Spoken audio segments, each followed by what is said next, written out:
Friends, आज हम बात कर रहे हैं 3i इन्फोटेक की और साथ में हम बात करेंगे HFCL की। 3i इन्फोटेक डिलिस्ट हो गया है। अब बहुत सारे लोगों को टेंशन हो रहा है कि अब क्या होगा।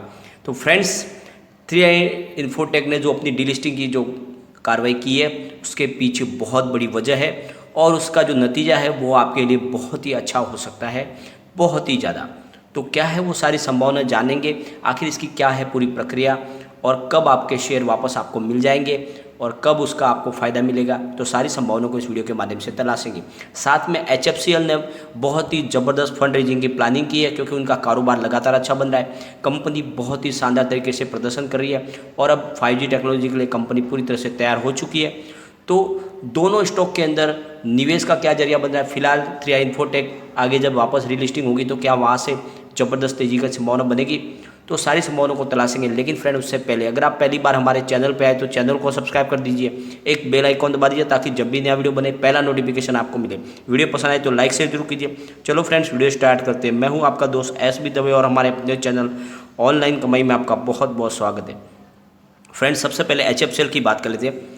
फ्राइडे को स्टॉक ओपन हुआ 69.40 पर, 69.95 की हाई बनाई और लो बनाया 66.15 का। अंत में 69 पर करीब 0.58% अपर क्लोजिंग दी है और यहाँ पे HFCL ने एक बड़ी फंड रेजिंग करने की तैयारी कर ली है। कंपनी करीब 750 करोड़ रुपए फंड रेजिंग करने जा रही है, जिसके लिए वो या तो इक्विटी बॉन्ड्स या फिर डिवेंचर बॉन्ड के माध्यम से या फिर और किसी सिक्योरिटीज़ के माध्यम से अप्रूवल करने जा रही है और इसकी शेयर होल्डर की रजामंदी ली जाएगी। तो कंपनी अपने कारोबार को आगे बढ़ाना चाहती है। साथ में कंपनी को सरकार की PLI स्कीम पार्ट 2 का फ़ायदा भी मिलेगा, उसके लिए भी वो एप्लीकेबल है। तो वहाँ से भी उनके लिए बहुत ज़्यादा संभावना बन रही है। यानी कुल मिला के दोनों हाथ और सर कड़ाई में है लोगों के, क्योंकि ये स्टॉक आगे बहुत ज़्यादा पॉजिटिव मूव करता हुआ दिखाई देगा। बहुत जल्द स्टॉक 3 डिजिट में जाने के लिए तैयार हो चुका है। कंपनी जिस तरह से कारोबार कर रही है वो डेफिनेटली इस स्टॉक को आगे लेके जाएगी और कंपनी के बढ़ते हुए कारोबार के लिए ही वो फंड रेजिंग करने जा रहे हैं। अगर हम इसकी बात करें HFCL की, तो वो लगातार उनका कारोबार बहुत अच्छा बन रहा है। एक बहुत सारे टेलीकम्युनिकेशन सेक्टर के लिए इक्विपमेंट बना रही है, ऑप्टिकल फाइबर का निर्माण कर रही है, ऑप्टिकल फाइबर केबल्स और बहुत सारी अलग अलग ऐसे केबल्स और कम्युनिकेशन के कारोबार के लिए वो इक्विपमेंट बना के दे रहे हैं। साथ में रेलवेज़ के लिए, डिफेंस के लिए, स्मार्ट सिटी बनाने के लिए भी बहुत सारे उनके प्रोजेक्ट चल रहे हैं। तो इस तरह से जो कारोबार इनका है बहुत अच्छे से आगे बढ़ रहा है और अब ये कंपनी आने वाले समय में मल्टीबैगर साबित होगी ही होगी। 5G के लिए इन्होंने कमर कस ली है। लगातार बेंगलुरु में इन्होंने 5G के लिए नया रिसर्च और डेवलपमेंट का सेंटर खोला है, वहाँ से इनका कारोबार आगे बढ़ रहा है। जियो के साथ में इन्होंने बिजनेस पार्टनरशिप किए थे, उनके तहत अब कार्रवाई आगे बढ़ रही है 5G के लिए और साथ में इंडिया के अलावा एक्सपोर्ट का भी कारोबार करेंगे वो 5G के लिए। तो इस तरह से स्टॉक बहुत आगे बढ़ने वाला है और सबसे अच्छी बात यह है कि इसने कारोबार में ज़बरदस्त वृद्धि दिखाई है। इस बार इनका जो net profit after tax 90.69 crore rupees का रहा है, तो ज़बरदस्त जंप देखने को मिला है प्रॉफिट के अंदर। अगर हम इसके वॉल्यूम का एनालिसिस करें तो पिछले एक महीने पहले 37 लाख का वॉल्यूम था, 1 वीक पहले 28 लाख का वॉल्यूम था, गुरुवार को 21 लाख का वॉल्यूम था और फ्राइडे को 24 लाख का वॉल्यूम होता है। अच्छे खासे वॉल्यूम के साथ में कामकाज हो रहा है। साथ में जो इसका शेयर होल्डिंग पैटर्न है बहुत ही शानदार है। प्रमोटर की होल्डिंग 42.05% की जो 3 क्वार्टर से बनी हुई है। गिरवी शेयर इनके 44.72% के, तो 3 क्वार्टर से अनचेंज है। FIA की बात करें तो लगातार उनका निवेश बढ़ रहा है। दिसंबर में 1.66% की होल्डिंग थी, मार्च में बढ़ा के उसको 2.18% कर लिया और जून क्वार्टर में उसको 2.20% कर लिया। तो लगातार FIA इसमें निवेश बना रहे, जो एक हमें लग रहा है कि ये स्टॉक बहुत ज़्यादा आगे तक जा सकता है, बहुत जल्द हमें मालामाल ये स्टॉक कर सकता है। DI की बात करें तो 0.07% की होल्डिंग दिसंबर में थी, मार्च में अनचेंज रखा, लेकिन इस बार इन्होंने जून में ज़बरदस्त होल्डिंग बढ़ाई, यानी 0.68% की होल्डिंग कर ली है। तो आप समझ लो स्टॉक की अब तेज़ी के दिन आने लगे। ये जून से ये स्टॉक में और आगे जंप की संभावना बनी है इस नए क्वार्टर के बाद। म्यूचुअल फंड ने भी इसमें ज़बरदस्त होल्डिंग अपनी बनाई है। 0.02% की होल्डिंग दिसंबर में थी, मार्च में 0.03% की थी, लेकिन जून क्वार्टर में उन्होंने 0.64% की होल्डिंग की है। तो ज़बरदस्त म्यूचुअल फंड ने भी निवेश किया है। अदर्स की बात करें तो 56.22% की होल्डिंग दिसंबर में थी, 55.70% की होल्डिंग मार्च में हुई और 55.07% की होल्डिंग जून में हुई। तो जनरल पब्लिक अपनी होल्डिंग कम करी है, लेकिन बड़े फंड हाउस जो है इसमें निवेश कर रहे हैं।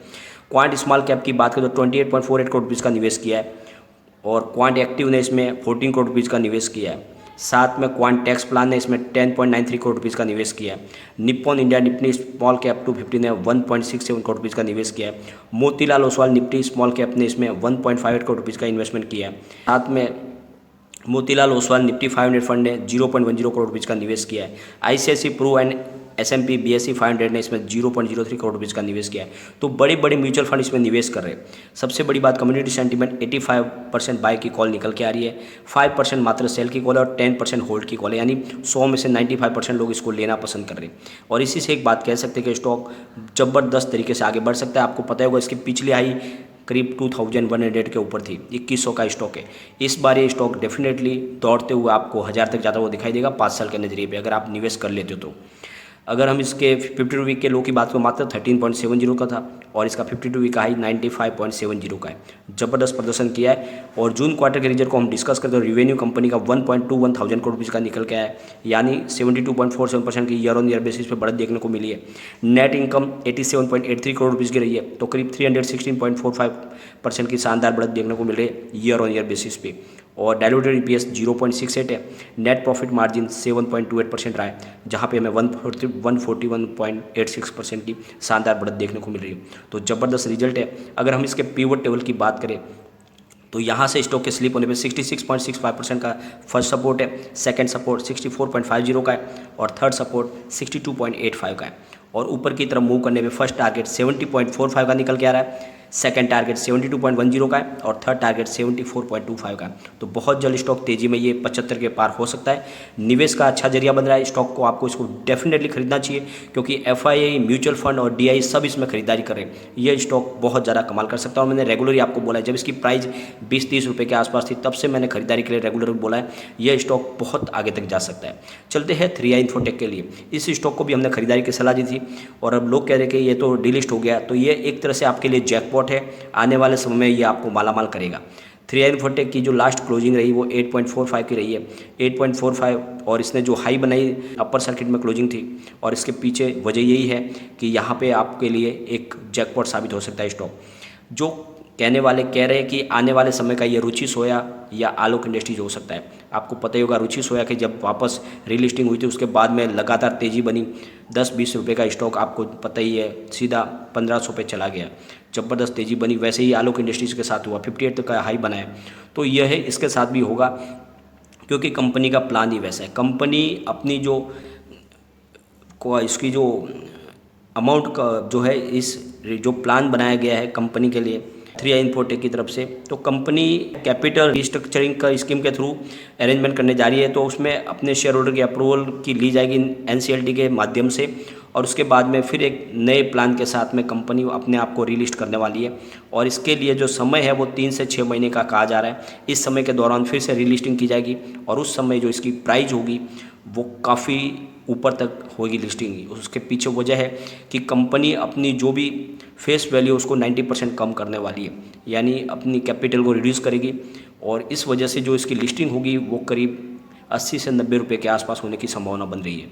और यह एक तरह से बहुत तेज़ी का मामला बन सकता है, स्टॉक आगे काफ़ी अच्छा जा सकता है। 3i इन्फोटेक आपको डेफिनेटली बहुत ज़्यादा प्रॉफिट दे सकता है। इसमें आपको लिस्टिंग के समय इसमें आपको प्रॉफिट बुक नहीं करना है, बल्कि इसको रखना है। ये लॉन्ग टर्म में आपको लगातार अपर सर्किट के दौर में काफ़ी ऊपर तक जाता हुआ दिखाई देगा। तो जो किशोर ओसवाल के जो उनका कहना है कि ये जो रीस्ट्रक्चरिंग का जो कंपनी का प्लान है ये बहुत ही शानदार है, और इस प्लान के तहत आने वाले समय में जो इसके इन्वेस्टर हैं उनको जैकपॉट लग सकता है। जिस तरह से रुचि सोया और आलोक इंडस्ट्रीज में हुआ, वैसा ही कमाल हमें ये देखने को मिलेगा। जो कंपनी के लिए जो प्लान जो बना है कैपिटल रिस्ट्रक्चरिंग का, वो एक तरह से इसके लिए संजीवनी साबित होगा स्टॉक के लिए। और कंपनी ने जिस तरह से 2030 तक अपने कारोबार को बढ़ाने के लिए जो उन्होंने अपना गोल सेट किया, वो एक साबित कर रहा है कि कंपनी बहुत ही मजबूत है, उनकी मजबूत बैलेंस शीट है और जो लाइबिलिटीज़ है वो बहुत कम है। और स्ट्रॉन्ग बैलेंस शीट के दम पे कह सकते हैं कि ये स्टॉक गेम चेंजर साबित हो सकता है। जिस तरह से सुबेक्स में हुआ वैसा ही ये स्टॉक भी कमाल कर सकता है। तो डरने की बिल्कुल ज़रूरत नहीं है। आपके पास जो भी शेयर है बनाए रखे, अब इसमें कोई तकलीफ वाली बात नहीं। वैसे भी ये तो डिलिस्ट होगी तो आप कुछ कर नहीं पाओगे, लेकिन जैसे रीलिस्ट होती है तो तुरंत आपको नहीं बेचना है, कुछ समय रुके। यहाँ पे अपर सर्किट का दौर जारी होगा और काफ़ी ऊपर तक स्टॉक जाएगा। और जैसे कि मैंने पहले ही कहता, यह स्टॉक मल्टीबैगर है, तो आने वाले समय में आपको मल्टीबैगर रिटर्न देगा। बस आपको थोड़ा सा समय अब इसको वेट करना होगा, क्योंकि उस समय रीलिस्टिंग के लिए 3 से 6 महीने का समय है। उसके बीच में कभी भी रीलिस्टिंग हो सकती है। जो भी अप्रूवल है उसको लेने होंगे, जो गवर्नमेंट की एजेंसी से अप्रूवल लेने होंगे, उसके बाद में ही उसकी रीलिस्टिंग की जाएगी। लेकिन रीलिस्टिंग डेफिनेटली अच्छी होगी और आपका जो भी निवेश है उसका कई गुना आपको रिटर्न मिलेगा। अगर हम इसके प्रमोटर की होल्डिंग की बात करें तो यहाँ पे 0% है, लेकिन यहाँ पे एफआई ने भी अपना अच्छा खासा निवेश बनाया हुआ है। 0.18% की होल्डिंग दिसंबर में थी, 0.08% की होल्डिंग मार्च में थी और जून में भी उन्होंने 0.07% की होल्डिंग बनाए रखी हुई थी। डीआई की बात करें तो 23.81% की होल्डिंग दिसंबर में थी, मार्च में 22.68% की होल्डिंग की और जून में 14.83% की होल्डिंग की। तो अभी भी बहुत अच्छी होल्डिंग डीआई की बची हुई है। म्यूचुअल फंड का इसमें निवेश नहीं है। अदर्स की बात करें तो 76.01% की होल्डिंग दिसंबर में थी, 77.24% की होल्डिंग मार्च में थी और जून क्वार्टर में 85.10% की होल्डिंग हुई। और स्टॉक ये आपके लिए बिल्कुल जैकपॉट साबित होगा, क्योंकि जितने भी रिसर्च एनालिस्ट हैं उनका कहना भी है कि रीलिस्टिंग के बाद में जो कंपनी का जो प्लान है उसके तहत इसकी वैल्यूएशन को कम किया जाएगा और वहाँ से जब इसकी रीलिस्टिंग होगी तो फिर इसकी प्राइस में बढ़ने की संभावना बहुत ज़्यादा होगी और वहाँ से लगातार अपर सर्किट के दौर में ये स्टॉक चल सकता है, तो आपको मालामाल ये कर सकता है। साथ में HFCL आपके लिए एक जैकपॉट साबित हो सकता है। बिल्कुल इसमें निवेश करें, दोनों स्टॉक में आपको आगे बहुत ज़्यादा कमाई की संभावना बनेगी। लेकिन फ्रेंड, कोई भी इन्वेस्टमेंट करने से पहले अपने फाइनेंस एडवाइजर से एक बार एडवाइस ले ले या अपना खुद का रिसर्च करें, क्योंकि मैंने वीडियो आपके एजुकेशन पर्पज़ के लिए बनाए। वीडियो पसंद आए तो लाइक शेयर जरूर कीजिए और चैनल को सब्सक्राइब कर दीजिए। Thank you friend.